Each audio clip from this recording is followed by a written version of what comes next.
podcast yang membahas hal menarik seputar dunia pendidikan. Saya Elisa Maisanti dari Universitas Muhammadiyah Surabaya yang akan menemani kalian dalam obrolan seru kita kali ini.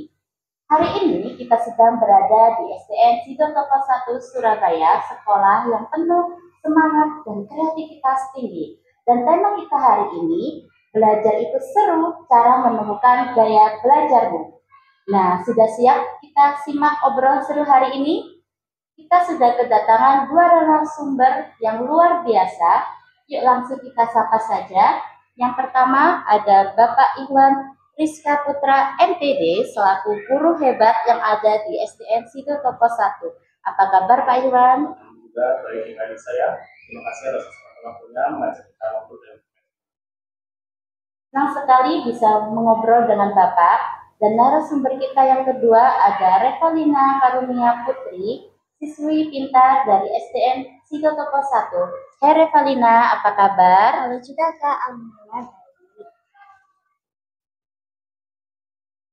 Pak Iwan, kita tahu banyak anak-anak yang terkadang merasa bosan ketika saat belajar. Tetapi di SDN Sidotopo 1, Surabaya, terlihat anak-anak sangat semangat dan juga terasa enjoy dalam belajar. Menurut Bapak bagaimana ya cara Bapak membuat suasana belajar itu menjadi seru? ya, betul sekali. Di SDN Sidotopo 1 ini anak-anak belajar itu kenapa? Karena di SDN Sidotopo 1 itu kita punya branding atau kita punya satu yang bisa dikatakan yaitu school. Artinya apa? Kita menciptakan suasana belajar yang menyenangkan. Terus yang kedua kita juga memberikan kepada anak-anak dia harus punya tagline gitu ya, atau sebuah nama bahwa jadilah harus terbaik dari diri. Nah, hal-hal yang sudah kita brandingkan ini kita terapkan dalam belajar di kelas, kemudian di sekolah kita menggunakan berbagai macam metode sehingga anak-anak tidak bosan di kelas menganggap bahwa SDN Sidotopo 1 ini adalah rumah keduanya bagi anak-anak. Kita bisa menggabungkan dari metode pembelajaran, entah itu disebutkan dalam motivasi, atau apa yang di dalam kelas sehingga anak-anak antusias tidak belajar itu tidak bosankan, belajar menyenangkan sekali. Revalina, menurut kamu belajar itu seru nggak ya? Seru dong Kak, apalagi kalau belajarnya sambil praktek juga menggambar. Kalau misalnya cuma baca terus, aku cepat bosan. Makanya aku setiap belajar mesti ada prakteknya juga menggambar. Wah, berarti kamu suka gaya belajar yang aktif dan kreatif ya? Nah, teman-teman, hari ini kita mau membahas lebih dalam lagi tentang gaya belajar. Barangkali ada teman-teman yang belum tahu apa itu gaya belajar ya. Pak Iwan, boleh dijelasin lebih dalam lagi apa itu gaya belajar? Itu boleh ya. Di era kultur merdeka ini kita sedang hanya buku yang banyak belajar.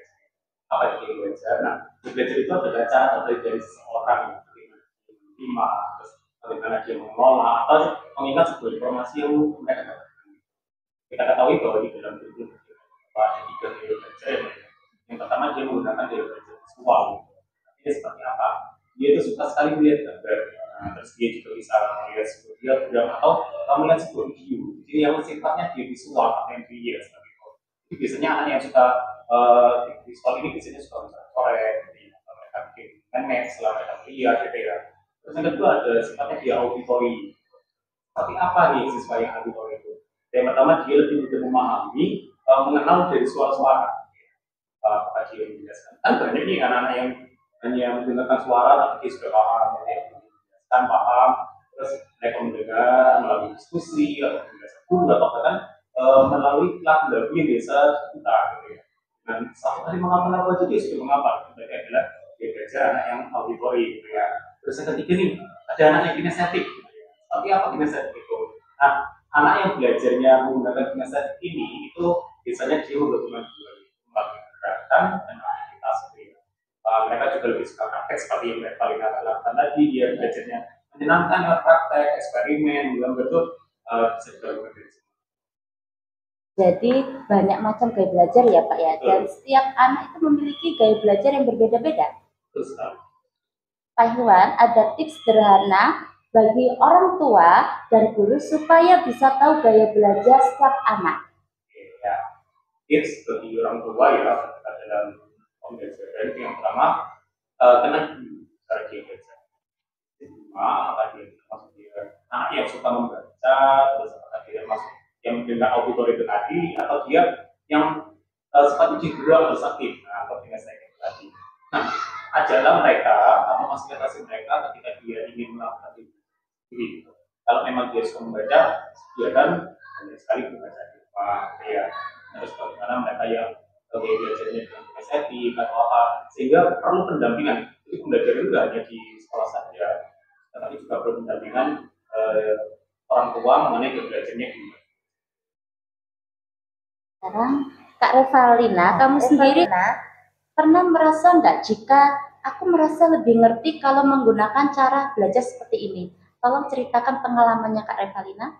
Karena Kak, jadi waktu aku belajar IPS, aku suka lupa mengingat nama-nama pahlawan juga banyak. Makanya aku bikin kartu warna-warni nama pahlawan dan juga lagu. Aku hafal semuanya, Kak. Wah, jadi Revalina ini gaya belajarnya visual dan auditori, menggunakan warna dan lagu. Wah, keren Revalina. Jadi kamu menggabungkan gaya auditori dan gaya visual yang menggunakan warna dan lagu. Hebat itu Revalina. Ya, terus sekali yang baik. Ini adalah contoh ya salah satu peserta yang dia menerapkan tidak hanya menggunakan satu biasa. Jadi Revalina ini bisa dijadikan yang luar biasa ya. Dia ada ketika belajar PS, kita yang menggunakan belajar saja melalui navigasi di sekolah. Berarti Revalina sendiri ini sudah bisa nih melakukan belajar sendiri gitu. Mungkin ini perlu ada pendampingan juga ya kepada guru juga. Apa yang dijadikan dia belajar Revalina ini nanti tadi ini jenis gaya belajar campuran. Nah, Revalina, bagaimana perasaanmu saat kamu menemukan cara belajar yang cocok denganmu?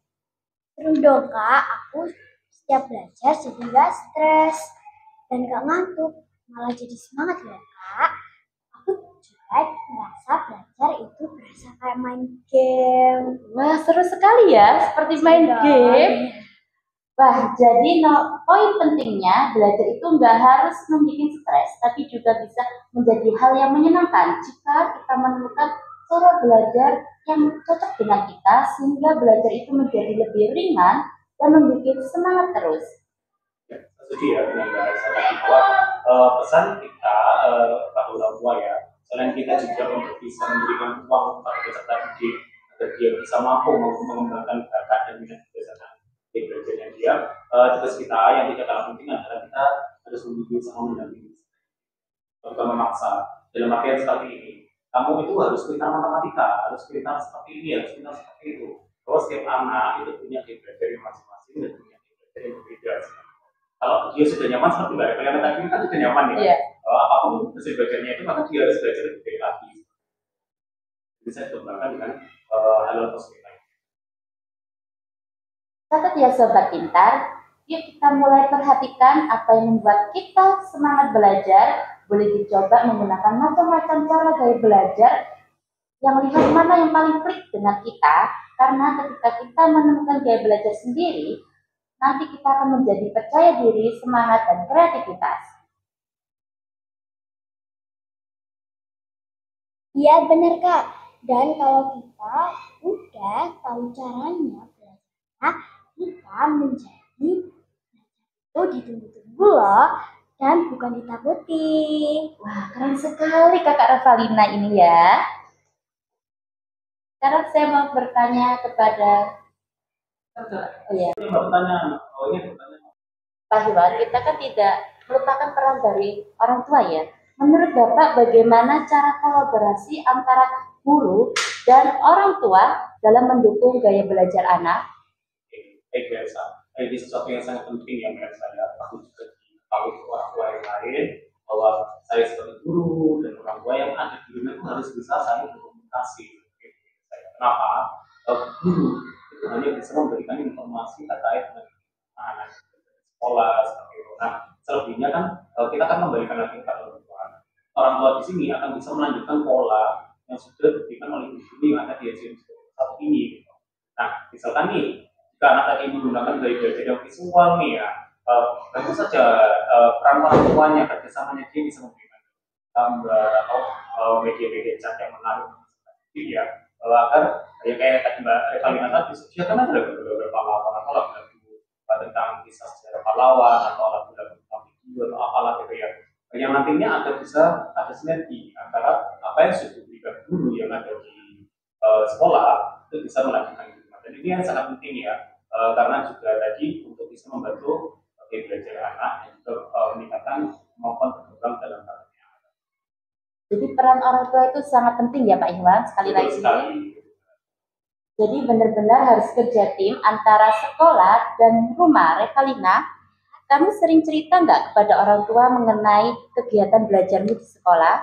Sering dong Kak, kadang Mama juga membantu aku bikin map dan buat hafalan praktek aku. Jadi belajarnya lebih gampang Kak. Wah, keren. Jadi orang tuanya ini juga sangat-sangat mendukung ya Kak Revalina. Jadi belajar itu nggak hanya di sekolah, tapi juga rumah dengan cara yang menyenangkan. Sekali ya obrolan podcast hari ini, kita belajar bahwa mengenali gaya belajar itu sangat-sangat penting dalam proses belajar pada setiap peserta didik, bahkan anak kita sendiri.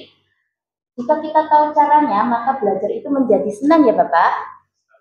Terima kasih banyak buat Pak Iwan dan Kak Revalina atas bergabungnya dalam podcast ini dan juga memberikan inspirasi bagi kita semua. Semoga ini bisa memberikan manfaat ya, tidak hanya untuk Revalina saja, tidak hanya untuk seluruh warga sekolah yang ada di SDN satu dan juga orang-orang yang juga menjadikan ini sebagai sebuah. Terima kasih juga Kak sudah mengundang di podcast hari ini. Belajar itu seru jika teman-teman menemukan gaya belajar dan cara belajar yang menyenangkan. Nah, teman-teman jangan ragu untuk eksplorasi yang lebih banyak lagi. Saya akhiri, wassalamualaikum warahmatullahi wabarakatuh. Sampai jumpa.